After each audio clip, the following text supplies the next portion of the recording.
Hola, buenas tardes y esto es Desde el Escritorio. Mi nombre es Jimena Apisdorf. Pues fíjense que hace unos días ocurrió algo como muy simpático en Corea, porque no sé cómo decirlo de otra manera. El pasado 28 de marzo, a eso de la 1:40, una pareja asistió a una exposición que se llama Street Art en un lugar que se llama Lotte World Mall en Corea del Sur.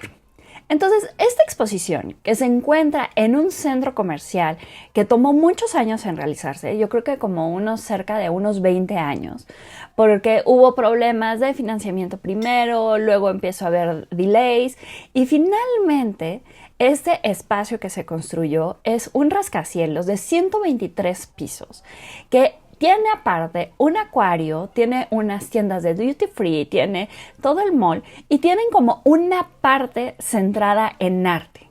Esto es como súper interesante porque últimamente estamos viendo que los centros comerciales ya no nada más son estos lugares para hacer window shopping, sino también son espacios que se están volviendo como los espacios públicos para poder hacer otras actividades. Hoy en día, por ejemplo, en algunos centros comerciales de la Ciudad de México se convierten en los centros de reunión porque es a donde dejan ir a los muchachos pasar un tiempo con otras personas de su edad. Entonces, los centros comerciales se están convirtiendo en estos espacios y son realistas de lo que significan estos espacios y muchos están aprovechando esto para generar nuevas experiencias. Entonces, mientras que aquí en México ya vimos que estuvo un automuseo en un estacionamiento, pues en este espacio en Corea del Sur propusieron una exposición que se llama Street Art.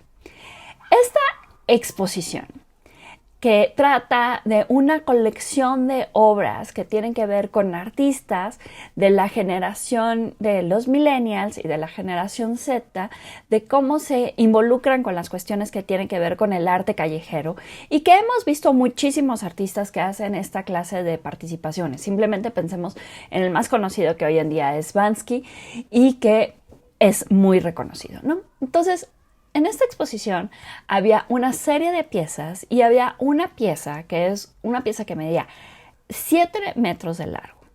Y entonces la pareja no tenía título y es de un artista que se llama John Wan, o bueno, se hace llamar John Wan porque ese es su nombre de artista, pero su verdadero nombre es John Andrew Perello. Y es originario de Nueva York y hoy en día vive más que nada en París. Entonces, el conglomerado decidió empezar a comprar piezas y una de las piezas que compró fue la de John Wan en el 2016, después de que John Wan había tenido un galardón de la Legión de Honor en Francia. Y entonces, imagínense que llegan y esta pieza, que es monumental porque mide unos 7 metros de largo, y en el piso hay una serie de brochas y de pinturas que hacen referencia como si la pieza recién se hubiera pintado. Entonces, ¿qué hace esta pareja? Acostumbradas a lo que estamos viendo del arte contemporáneo, de lo que estamos escuchando de estas nuevas intenciones de los museos, toman cosas que están en el suelo y deciden participar de la pieza. Y entonces pasa así, en el video, que es de seguridad, pasan como unos 2-3 minutos y están como tratando de pintar, porque aparte creo que escogen como una brocha que está como muy dura y con una pintura verde. Y entonces están ahí como los dos haciendo como sus trazos, inspirados mucho en una cuestión de los expresionistas abstractos norteamericanos, porque su obra es como si fueran grandes manchones sobre la pared. Y entonces llegan corriendo los de seguridad y les dicen que acaban de dañar una pieza de $500,000.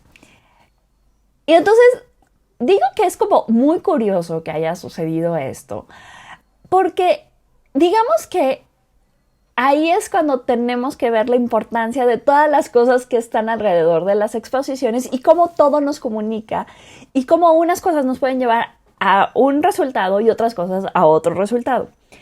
¿A qué me refiero con esto? Es una exposición que está en un centro comercial que no tenía el mínimo de seguridad porque no había un custodio. Entonces, para ahí dices, bueno, para eso tienes un custodio. Luego, como quería imitar a las cuestiones de arte callejero y todo esto, no había indicaciones dentro de la exposición. No se ve como mayores indicaciones de tipología o de cosas y si te puedes acercar o no te puedes acercar. Yo vi que había como una línea amarilla y obviamente para mí la línea amarilla significa no pasar. Pero si estás en una exposición donde están hablando acerca de lo que significa la juventud y cómo uno participa en el arte que pasa en las calles, entonces esta pareja asumió que el hecho de que estuviera la instalación y estuvieran las pinturas y las brochas ahí, eran una invitación a que ellos participaran de este arte de la calle. Entonces, todas esas indicaciones nos dan diferentes formas de leer cómo está el espacio expositivo y cómo podríamos pensar que funcionan todos los elementos que están alrededor de estos lugares, ¿no? Entonces, cuando sucede todo esto, los detienen, se los llevan a otra parte y el encargado, el CEO creador de contenidos culturales de este espacio, del Hotel World Mall, decidió que se llama Canwalk, decidieron que no iban a presentar cargos a la pareja porque la intención que ellos tenían, pues como se los estoy platicando, si yo te platico, fui a una exposición y había unas pinturas en el suelo y estaba pintado de cierta manera, ¿cómo voy a hacer, o sea, cómo haces la distinción entre cuando es algo participativo y cuando es algo que es nada más meramente la instalación? En muchos casos, algunas personas que se dedican a estas cuestiones han comparado esto con otras cuestiones que han pasado en otros lugares. Simplemente pensemos, por ejemplo, en el caso de lo de Avelina Lesper, que para mí es como completamente lo contrario, porque la pieza no te está invitando a que participes con ella, ella se estaba burlando de la pieza. En este sentido, cuando ven los videos de la participación de esta pareja, están como los dos como poniendo atención y dedicados a tratar de expresar una mancha que fuera congruente con lo que estaban viendo a su alrededor. De hecho, o sea, como que la pintura se ve un poco espesa, entonces yo creo que les costó un poquito de trabajo. Pero eso quiere decir que esas pinturas no creo que hayan estado ahí desde el 2016. Porque si hubieran estado ahí desde el 2016, muchas de esas pinturas se secan porque teóricamente estaban abiertas. Y teóricamente si estaban las brochas, yo supongo que las brochas también estaban secas. Entonces, digamos que sí hay como ciertos indicios que nos pueden decir si sí o si no hicieron bien. Entonces, ahorita la discusión y que no ha habido como mayores noticias, no han trascendido esas mayores noticias, es qué va a pasar con la obra. Si la obra está dañada, si se puede restaurar, si el artista va a decidir que se va a quedar de esa manera, quién tendría que pagar por los daños realizados por la obra.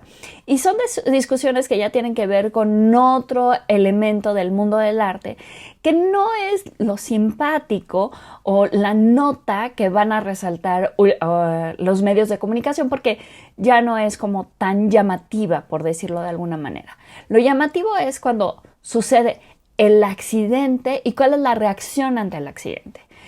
Como les decía, en otros accidentes que han ocurrido, por ejemplo, el niño que se le cayó el refresco en una pieza o el tipo del señor que se sentó encima de un mármol romano y le rompió el pie a una de las esculturas, si se dan cuenta, la forma de intervenir, por decirlo, la pieza o vandalizarla en ese sentido es muy diferente a la de esta pareja. Entonces, yo la verdad es que yo considero que el artista debería de tomarlo como parte de la pieza. Yo creo que se puede restaurar, no creo que vaya a pasar como a mayores y es una historia interesante para la pieza, que tenga como esa idea de que es arte callejero y es arte tan callejero que la gente cree que puede participar de él. Eso me gusta. Y pues bueno, nada, a mí me encantaría escuchar sus opiniones acerca de esto. ¿Para ustedes qué es? ¿Es vandalizaje o no es vandalizaje? Bueno, los dejo. Mi nombre es Jimena Pizorf y esto es Desde el Escritorio.